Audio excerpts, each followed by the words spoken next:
రాముడు పట్టాభిషేకం తర్వాత ధర్మం 4 పాదాల మీద నడుస్తుంది అని కీర్తి.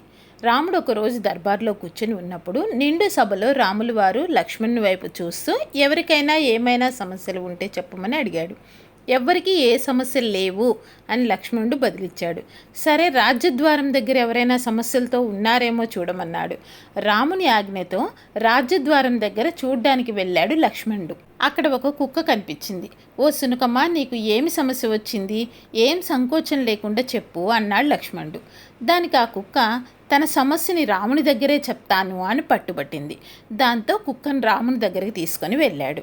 రాముడు కుక్కతో నీకు వచ్చిన కష్టం ఏమిటి అన్నాడు.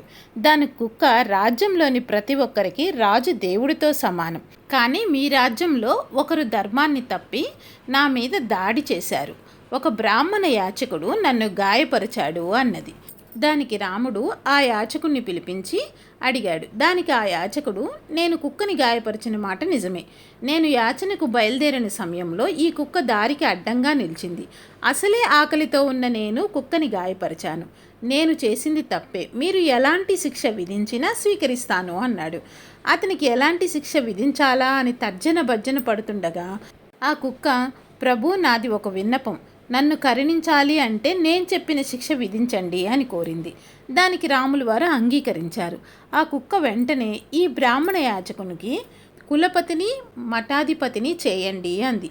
అది విని అందరూ ఆశ్చర్యపోయాడు. కానీ బ్రాహ్మణుడు మాత్రం తనకు పదవి దక్కుతుంది అని సంతోషపడ్డాడు.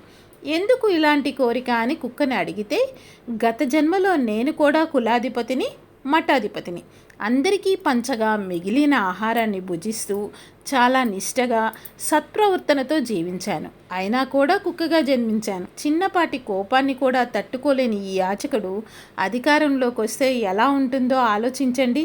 నేను అంత చేస్తే ఇంతే, ఇంతే చేస్తే ఇంకెంత అని రాములు వారి వైపు చూస్తుంది ఆ కుక్క. దాని సమాధానం విని రాములు వారు నవ్వుతూ ఆ శిక్ష విధించడానికి ఒప్పుకుంటారు.